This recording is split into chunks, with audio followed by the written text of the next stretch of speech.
The morning air is still. Somewhere in the American Midwest, 1943. A thin line of men stands behind barbed wire, boots planted in frozen dirt. Their uniforms are worn, their faces unreadable. They are soldiers of the Imperial Japanese Army, now prisoners of war. From a low wooden building, steam rises, not from engines, not from weapons, from food. The smell reaches them first: bread, meat, coffee. Unfamiliar, heavy, almost unreal. Metal trays slide across a counter, ladles strike steel. A U.S. guard calls out nothing more than a number. The prisoners exchange glances. Some smirk, others whisper quietly, mocking the portions, the softness of the bread, the excess. 3 meals a day, they are told, hot meals. To men raised on rationed rice, discipline through hunger, and endurance as virtue, the idea sounds absurd, almost insulting. They eat cautiously at first, then faster, then in silence. And in that silence, somewhere between disbelief and shame, something begins to shift. Not in the war itself, but inside the men who never expected to be fed this way by the enemy. The reason this moment exists lies far beyond this fence, in a war shaped as much by logistics as by bullets. To understand why a hot American meal could feel unsettling to a Japanese prisoner of war, it is necessary to return to the culture that shaped him long before capture. The Imperial Japanese Army entered the Second World War with a deeply ingrained philosophy of endurance. Food was not comfort, it was fuel, and even that fuel was meant to be limited. Scarcity was not merely accepted, it was cultivated. Hunger was believed to harden the soldier, sharpen discipline, and strip away weakness. Japanese military doctrine drew heavily from Bushido-inspired ideals. Endurance under suffering was a moral achievement. Complaining about food was a sign of moral failure. To endure hunger without protest was to prove loyalty to emperor and nation. This belief was not symbolic, it was enforced daily. A standard Japanese field ration revolved around rice. Polished white rice when supplies allowed, mixed grain or millet when they did not. Protein was minimal. Fish, if available, occasionally preserved meat. Vegetables were sparse and often dried. Calories were calculated to sustain movement, not comfort. By contrast, Western armies viewed food as strategic resource. The U.S. Army in particular saw nourishment as inseparable from morale, physical performance, and long-term effectiveness. Where Japan emphasized spiritual resilience, America emphasized logistics. This difference widened as the war progressed. By 1942, Japanese forces were fighting across vast distances, from China to Southeast Asia, from the Philippines to remote Pacific islands. Supply lines were stretched thin. American submarines targeted Japanese shipping with devastating efficiency. Entire convoys vanished beneath the sea. Rice shipments failed to arrive. Refrigeration was non-existent. Preservation relied on salt and dehydration. Japanese soldiers in the field often survived on reduced rations for weeks at a time. In New Guinea, Guadalcanal, and the Solomons, starvation became as lethal as enemy fire. Diaries recovered after the war describe men boiling tree bark, chewing leather, and scavenging insects. Hunger hollowed bodies, disease followed. Yet surrender remained unthinkable. The Imperial Army taught that capture was dishonor. A soldier taken alive was considered already dead. Families were informed accordingly. This belief created a brutal paradox. Men endured extreme hunger to avoid surrender, Yet those who were captured would soon encounter a level of sustenance they had not known for years. Meanwhile, the United States was preparing for industrial war on an unprecedented scale. American military planners understood that victory depended not only on firepower, but on the ability to feed millions: soldiers, sailors, airmen, allies, and eventually prisoners. The U.S. Quartermaster Corps expanded rapidly. Food production was standardized, preserved, transported, and tracked with mathematical precision. Canned meat, powdered eggs, bread baked in mobile field ovens, coffee shipped by the ton. By 1943, the United States was producing enough food to sustain forces across 2 oceans while also supplying allies through Lend-Lease. The system was not perfect, soldiers complained, but no American formation faced starvation as policy. This contrast between scarcity as discipline and abundance as strategy set the stage for what Japanese prisoners would soon experience. Because when capture finally came, it did not bring the deprivation they had been taught to expect. It brought transport, processing, and eventually confinement in a country whose war economy was built on excess rather than endurance. And it was during that transition from battlefield hunger to institutional captivity that the first real shock began to form. Capture, when it came, was rarely planned. Japanese soldiers were taken prisoner most often when they were wounded, unconscious, or physically unable to continue fighting. Some were pulled from foxholes after bombardment. Others were found wandering alone, emaciated and disoriented, long after their units had been destroyed. Many had not eaten properly in days, some in weeks. For these men, the moment of capture was not relief, it was collapse. American units were instructed to provide immediate medical attention. Wounds were cleaned, dysentery treated, dehydration addressed. Food was introduced carefully, often in small portions, to avoid shock to bodies weakened by prolonged starvation. This alone marked a profound break from what the prisoners had been taught to expect. They had been warned of torture, beatings, execution. Instead, they were stabilized. From forward areas, prisoners were moved to rear collection points, then to larger transit camps. Their identities were recorded, their condition assessed.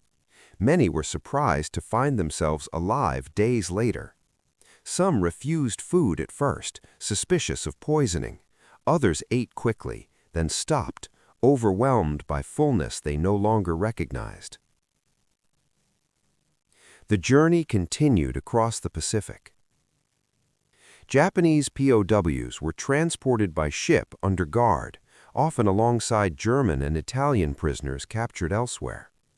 Conditions aboard these transports varied, but they were governed by red. Capture, when it came, was rarely planned. Japanese soldiers were taken prisoner most often when they were wounded, unconscious, or physically unable to continue fighting. Some were pulled from foxholes after bombardment. Others were found wandering alone, emaciated and disoriented, long after their units had been destroyed. Many had not eaten properly in days, some in weeks. For these men, the moment of capture was not relief, it was collapse. American units were instructed to provide immediate medical attention. Wounds were cleaned, dysentery treated, dehydration addressed. Food was introduced carefully, often in small portions, to avoid shock to bodies weakened by prolonged starvation. This alone marked a profound break from what the prisoners had been taught to expect. They had been warned of torture, beatings, execution. Instead, they were stabilized. From forward areas, prisoners were moved to rear collection points, then to larger transit camps. Their identities were recorded, their condition assessed.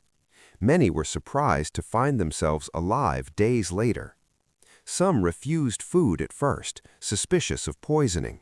Others ate quickly, then stopped, overwhelmed by fullness they no longer recognized. The journey continued across the Pacific. Japanese POWs were transported by ship under guard, often alongside German and Italian prisoners captured elsewhere. Conditions aboard these transports varied, but they were governed by regulations derived from the Geneva Convention, standards Japan itself had not fully ratified, but which the United States enforced as policy. Upon arrival on American soil, the prisoners were processed again. Medical inspections, delousing, uniform replacement, orientation. Then came the camps. By 1944, the United States operated hundreds of POW camps across the country, from Texas to California, from Arizona deserts to Midwestern plains. These camps were often repurposed military installations or newly constructed compounds designed to house thousands. The logic behind their placement was deliberate: remote enough to prevent escape, close enough to rail lines and supply depots to ensure efficiency, guarded but not brutalized. Japanese prisoners were segregated from Germans in many locations due to language barriers and differing cultural behaviors. Camps were run according to standardized procedures: barracks, roll calls, work details, mess halls. And it was in those mess halls that the most jarring contrast appeared. Meals were scheduled 3 times a day: breakfast, lunch, dinner. Hot food was routine. Bread was fresh. Meat appeared regularly: beef, pork, sometimes chicken. Vegetables were canned or cooked. Coffee was issued. Sugar was available. Portions were calculated not merely to meet minimum calories, but to sustain health. For American planners, this was not generosity, it was regulation. The War Department understood that well-fed prisoners were easier to manage. Disease was reduced, violence declined, compliance increased. Feeding POWs properly was not an act of sentiment, it was an investment in order. For Japanese prisoners, however, the experience was disorienting. Some laughed openly at the food: too soft, too heavy, too much. Others mocked it quietly, clinging to familiar beliefs to preserve dignity. A few refused meat entirely at first, unaccustomed to its regular presence. But day followed day. Meals continued. No punishment followed eating well. No test of loyalty arrived. And slowly the body adjusted. Hollow cheeks filled out, strength returned, illness receded. The daily rhythm of camp life, roll call, work, meals, rest, began to replace the chaos of survival. What began as disbelief turned into routine, and routine, over time, reshapes belief. Because once the meals became predictable, the question was no longer whether the food was real, but what it meant to accept it. That question would unfold differently depending on who you were, what you believed, and how deeply hunger had marked you. For many Japanese prisoners, hunger had been constant long before capture. It shaped posture, movement, thought. It dulled sensation and narrowed focus to survival. In the camps, as calories increased and routine stabilized, the first changes were physical. Weight returned, hands stopped trembling, faces regained color. These changes were not celebrated. To regain strength while imprisoned by the enemy carried a complicated weight. Some prisoners felt a quiet shame in feeling better. Others feared what their families would think if they knew. The body, once a tool of endurance, now responded to care without permission.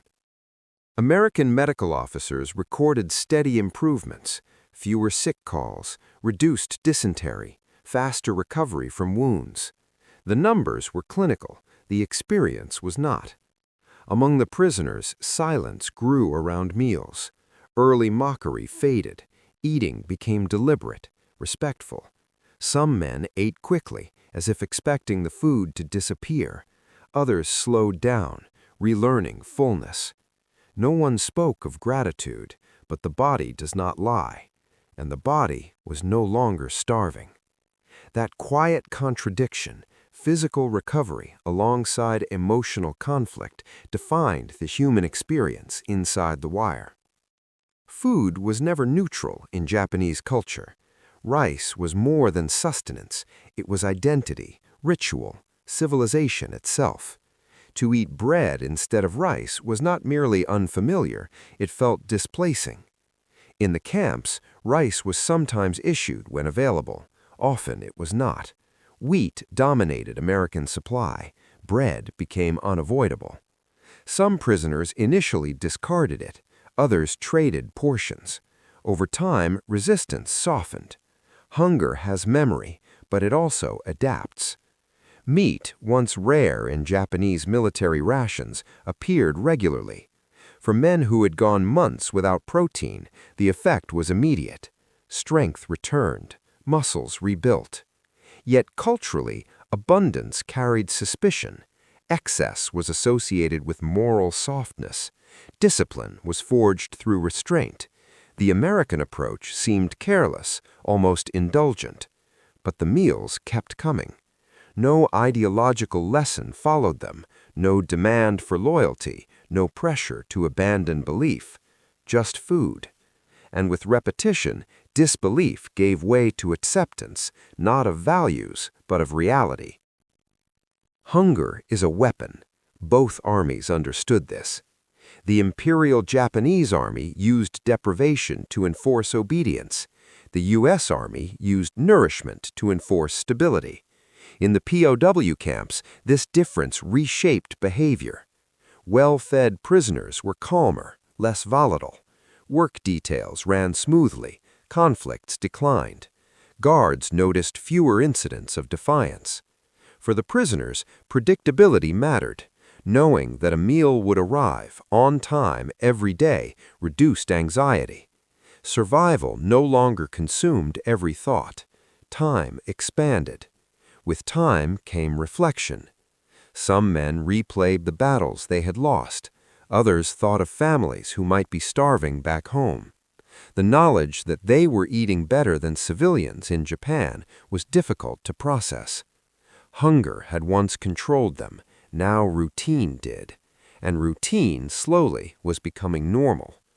That normalization, 3 meals a day, hot and expected, was the true turning point.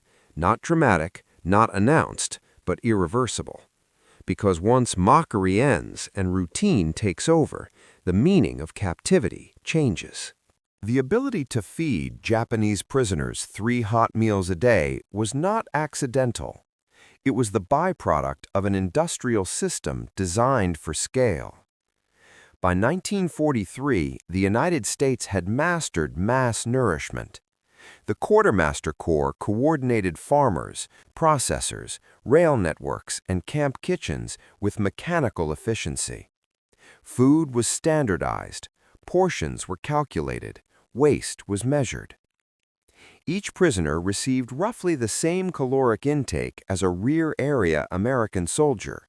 This was not generosity, it was regulation. Camp commanders understood the arithmetic. Well-fed prisoners required fewer guards. Medical costs dropped. Order improved. Violence declined. Food became infrastructure. Japanese POW camps were folded into this system seamlessly. Canned goods arrived by rail. Fresh bread was baked daily. Meat was issued according to schedule. For the men receiving it, the scale was difficult to comprehend. They had fought a war in which entire units starved due to supply failure. Now they were sustained by a system so large it barely noticed them. The enemy was not struggling to feed them. It was routine. The contradiction was not lost on American officers. Across the Pacific, Allied prisoners held by Japan suffered catastrophic starvation. Reports from the Philippines, Burma, and Thailand described skeletal survivors. Death rates were extreme. Food had been withheld as punishment or simply unavailable. In contrast, Japanese prisoners in the United States were gaining weight. Some American guards wrestled with this disparity. Letters home mentioned discomfort, confusion, anger, but policy did not change. The United States believed adherence to international standards was not conditional. Treatment of prisoners was a statement of values, not a response to enemy behavior. For Japanese POWs, learning of Allied suffering elsewhere complicated their emotions. Guilt mixed with relief, shame with survival. They did not ask for better treatment. It was imposed. Information traveled even within captivity. Rumors spread among prisoners. Some had heard that civilians in Japan were rationed to near starvation. Others learned of firebombing, of cities burning, of rice shortages growing worse. 3 meals a day became more than nourishment. It became a comparison. Some prisoners stopped mocking the food. Others ate quietly, eyes down. A few refused second helpings, not out of protest, but discomfort. The routine remained unchanged. Breakfast arrived, lunch followed, dinner closed the day.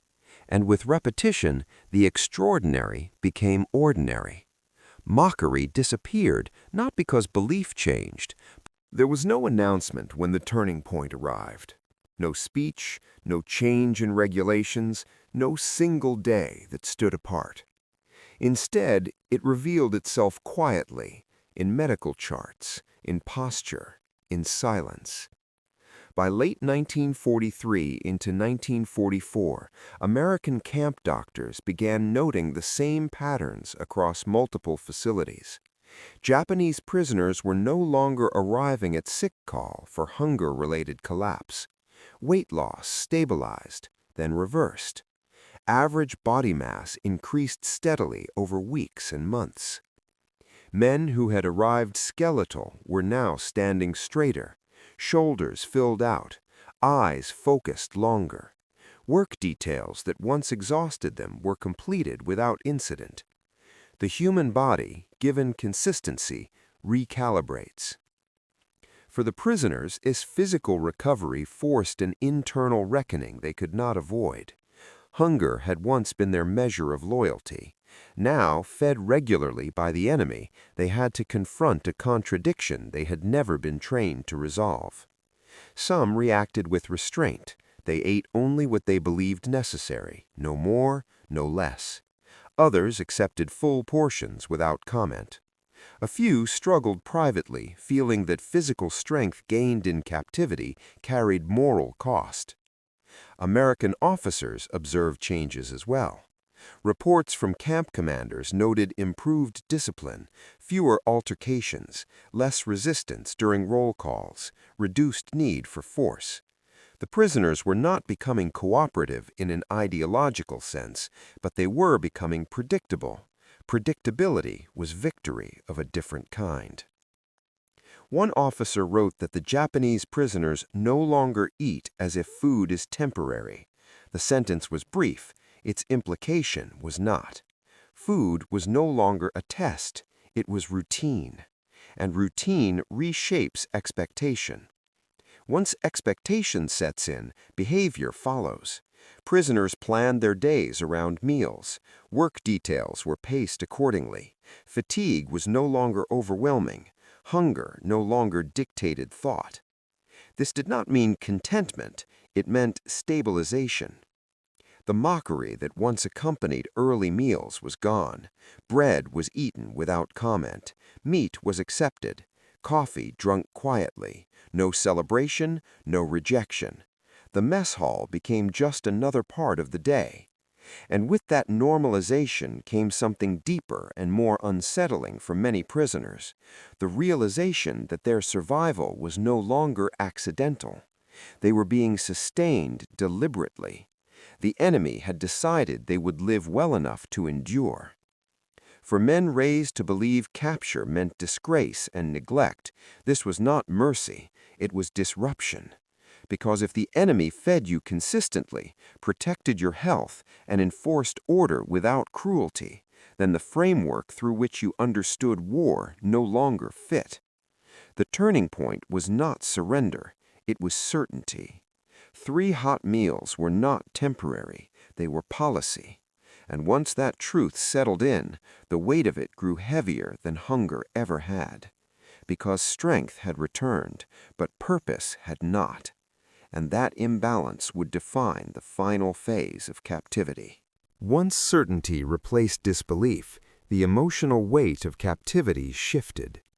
The meals no longer demanded attention. They arrived on time. They were sufficient. They were hot. What demanded attention instead was the comparison they created between life inside the wire and life beyond it. By 1944, information filtered into the camps despite censorship. Newspapers were limited, radios controlled, but rumors traveled through guards, interpreters, and newly arrived prisoners. Cities in Japan were burning. Rice shortages were worsening. Civilians were rationed to near subsistence levels. Some prisoners began to understand a painful truth. They were eating better than their families. This realization did not come with anger. It came with silence. Men sat longer after meals, stared at trays they had emptied without thinking. Some avoided second helpings even when offered, not as protest, but as restraint, an attempt to preserve a sense of balance. The American system did not adjust. Meals continued unchanged. Camp kitchens followed schedule. Guards enforced order. No one commented on refusal. No one questioned acceptance. The absence of pressure was itself unsettling. In Japanese military culture, every action carried meaning. Here, eating had none beyond sustenance. That emptiness forced reflection. Some prisoners began to question the narratives they had been taught, not aloud, not collectively, but internally. If the enemy could feed them without humiliation, then cruelty was not inevitable. If survival was permitted, then honor was not defined solely by death. These were dangerous thoughts, private ones. The camps did not encourage them. They did not need to. Routine was doing the work. By late 1944 into early 1945, the war's trajectory was unmistakable. New prisoners arrived thinner than those already held. Bombing reports grew more frequent. The gap between captivity and home widened. 3 meals a day became not just routine, but contrast. The prisoners understood now that this was not temporary kindness. It was the expression of an industrial system that could afford to feed even those it had defeated. There was no dramatic breaking point, no confrontation, no mass realization, just a gradual internal shift. Mockery had ended months earlier. Now even irony faded. Food was no longer something to judge. It was something that exposed difference between 2 ways of fighting, 2 ways of sustaining war, 2 ways of valuing human endurance. And as the conflict moved toward its violent conclusion elsewhere, the prisoners waited, fed, alive, uncertain. The war would end without them firing another shot, but its meaning would follow them home. The end of the war did not arrive inside the camps with celebration. In August 1945, news filtered in slowly. Guards were quieter. Schedules shifted. Flags changed. For the Japanese prisoners, confirmation came through official announcements, translated carefully, without ceremony. Japan had surrendered. For many, the words felt distant. The war they had left years earlier had ended without them. They had survived it not through victory or sacrifice, but through captivity, fed daily by the enemy they were taught to despise. The camps began to empty. Processing replaced routine. Medical evaluations were repeated. Weight, health, and psychological condition were recorded one final time. American officers prepared reports assessing the behavior and condition of prisoners over the course of confinement. One pattern was consistent. Japanese POWs held in the United States showed markedly lower mortality rates than those held anywhere else during the war. Disease had declined rapidly after arrival. Starvation-related deaths were almost non-existent. Incidents of violence inside the camps were limited. Food appeared again and again in these assessments, not as a moral gesture, but as a stabilizing factor. 3 meals a day had done what force alone could not. It had removed desperation. As repatriation plans were finalized, prisoners were informed they would be returned home. Some reacted with visible relief, others with apprehension. The Japan they would return to was not the one they had left. Cities lay in ruins, infrastructure was shattered, food shortages were severe. Many families had endured years of deprivation. Some prisoners knew they would arrive stronger than those waiting for them. This knowledge sat heavily. Before departure, many camps maintained full meal schedules to the very end. There was no reduction, no symbolic tightening. The routine held. Ships carried the former prisoners back across the Pacific. On board, rations were adequate, if less abundant than in camp. The contrast remained. Upon arrival in Japan, the shift was immediate. Meals were smaller, scarcer. Rice was rationed, protein rare. Former POWs stood out, not in uniform, but in health. Their bodies told a story they often did not speak aloud. Debriefings followed. Japanese authorities questioned returning prisoners closely. Treatment, conditions, interrogation. Many were hesitant to answer honestly at first. Admitting humane treatment challenged narratives built on total enemy cruelty. But the reports accumulated. American camps had been strict but orderly, guards firm but restrained, food consistent, hot, plentiful by Japanese standards. This did not erase shame. Many former prisoners still struggled with their status. Capture remained a stain in post-war society. But privately, something had shifted. They had experienced a version of war where survival was permitted without humiliation. And that experience would linger long after the memory of captivity faded. Because once a man has lived months on 3 hot meals a day, provided by an enemy, he cannot fully unlearn what that revealed about power, restraint, and choice.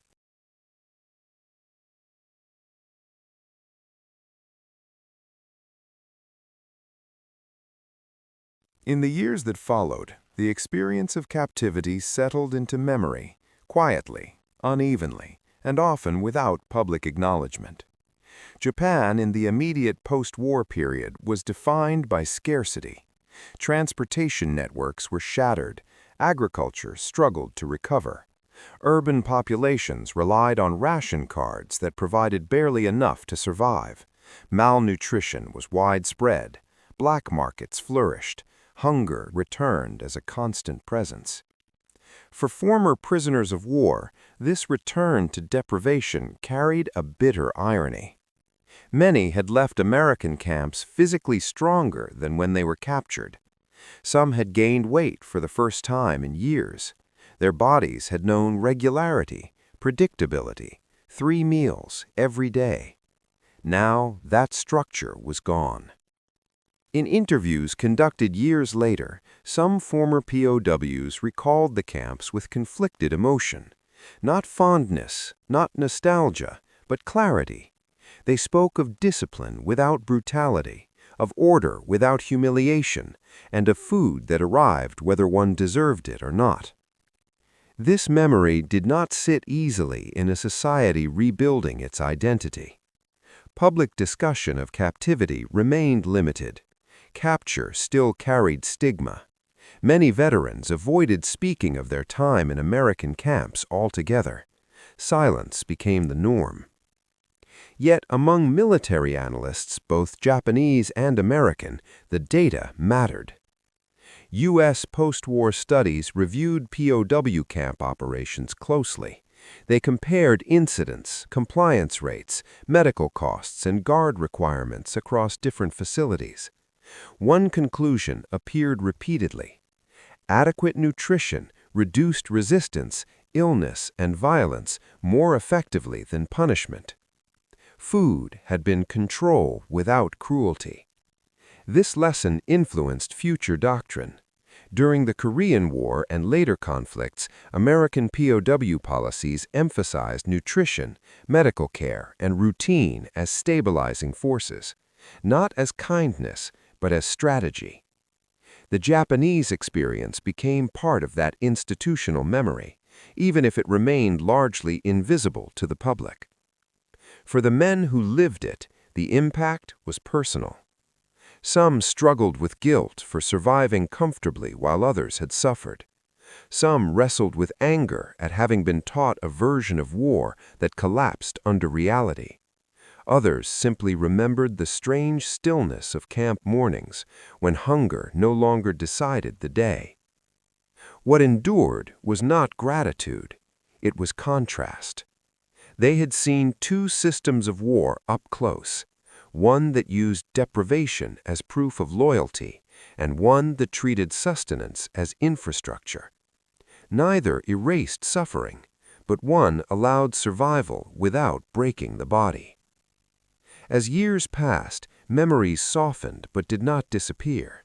The taste of bread, the weight of a full stomach, the sound of trays sliding across metal counters. These details remained because they had once meant something profound. They had revealed that even in total war, restraint was a choice, and that choice had consequences far beyond the wire.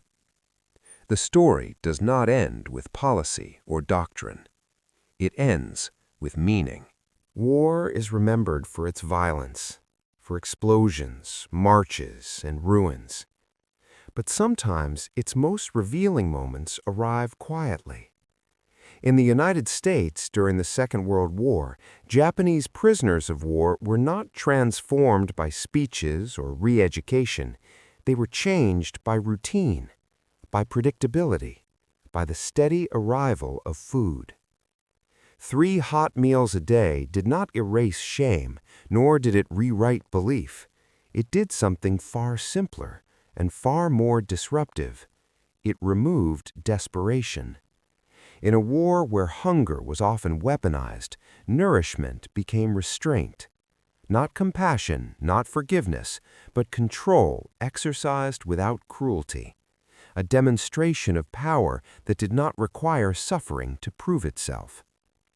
For the men behind the wire, this created an unresolved tension. They had been taught that endurance meant deprivation, that honor required hunger. Yet here they were, alive, fed, and ordered by an enemy who did not need their pain to assert dominance. The contrast lingered long after captivity ended. When they returned to a devastated homeland, the memory of abundance did not comfort them, it unsettled them.